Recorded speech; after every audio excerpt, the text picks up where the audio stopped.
ओम नमः शिवाय।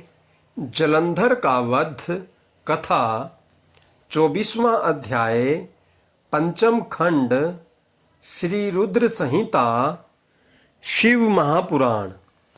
व्यास जी बोले, हे तात, उधर जब असुर राज जलंधर द्वारा फैलाई गई गंधर्व माया से मोहित होकर सभी देवताओं सहित भगवान शिव भी युद्ध को भूलकर अप्सराओं का नृत्य गान देखने में व्यस्त हो गए, तब क्या हुआ?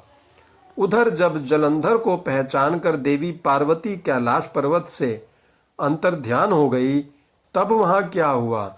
भगवान शिव ने क्या किया? सनत कुमार जी बोले, हे महर्षि, जब जलंधर को अपने सामने भगवान शिव के रूप में देखकर देवी पार्वती ने यह जान लिया कि वह कोई बहरूपिया है, तो वे तुरंत वहां से अंतर्ध्यान हो गई। उनके अंतर्ध्यान होते ही सारी माया वहां से गायब हो गई। माया के गायब होते ही सभी देवता अपने अपने होश में आ गए। उधर देवाधिदेव भगवान शिव की चेतना भी वापस लौट आई और जलंधर की माया को जानकर उन्हें अत्यधिक क्रोध आ गया। तब जलंधर भी देवी पार्वती के अचानक गायब हो जाने के कारण तुरंत ही युद्ध भूमि में लौट आया। तत्पश्चात भगवान शिव और असुर राज जलंधर में बड़ा भयानक युद्ध होने लगा, परंतु त्रिलोकीनाथ भगवान शिव की वीरता और बल के सामने वह तुच्छ असुर कहाँ टिक पाता। यह बात जल्द ही उसे समझ आ गई कि सर्वेश्वर शिव को जीत पाना आसान नहीं है, बल्कि असंभव है। तब असुरराज जलंधर ने भगवान शिव को जीतने के लिए माया का सहारा लिया। उसने तुरंत अपनी माया द्वारा पार्वती को प्रकट किया और उन्हें अपने रथ पर बांध लिया। जलंधर के दो सेनापति शुंभ और निशुंभ अपने हाथों में भयानक अस्त्र लेकर देवी पार्वती को मारने के लिए उन पर झपट रहे थे और देवी पार्वती रोते हुए अपनी सहायता के लिए अपने आराध्य भगवान शिव को पुकार रही थी। यह दृश्य देखकर भगवान शिव भी अत्यंत चिंतित हो गए। अपनी प्राणवल्लभा देवी पार्वती को इस प्रकार कष्ट में देखकर वे व्याकुल हो उठे।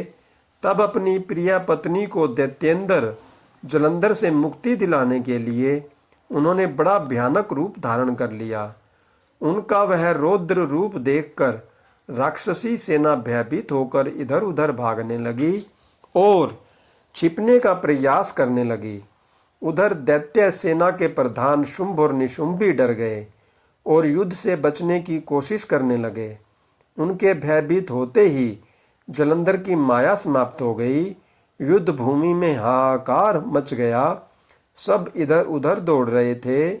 जब शुंभ निशुंभ भी अपने प्राणों की रक्षा करने के लिए भाग रहे थे, तब भगवान शिव ने उन्हें ललकारा, परंतु वे फिर भी युद्ध करने के लिए तत्पर न हुए। भगवान शिव बोले, तुम तो देवी पार्वती को मारने बढ़ रहे थे, अब क्यों डरकर भाग रहे हो? आओ और मेरे साथ युद्ध करके अपनी वीरता का परिचय दो। भगवान शिव के वचनों को उन दोनों पर कोई भी प्रभाव नहीं पड़ा और वे भागते रहे। तब क्रोधवश भगवान शिव ने शुंभ निशुंभ को शाप देते हुए कहा, हे दुष्ट असुरों, युद्ध में कभी भी पीठ दिखाने वाले पर वार नहीं करना चाहिए।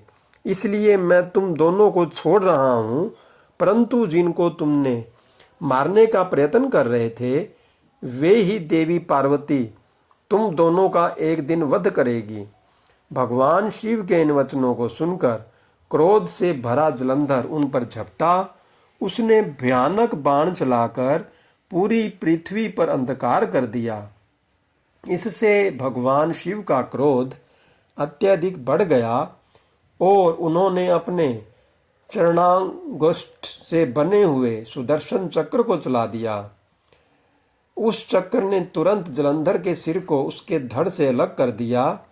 जब चक्र ने असुरराज जलंधर का सिर काटा तो बहुत भयानक ध्वनि हुई और महादानव जलंधर पल भर में ही ढेर हो गया। जिस प्रकार अंजन काजल का विशाल पर्वत दो टुकड़ों में विभक्त हो गया था, उसी प्रकार जलंधर का शरीर भी दो टुकड़ों में बट गया। सारे युद्ध भूमि में उसका रक्त फैल गया।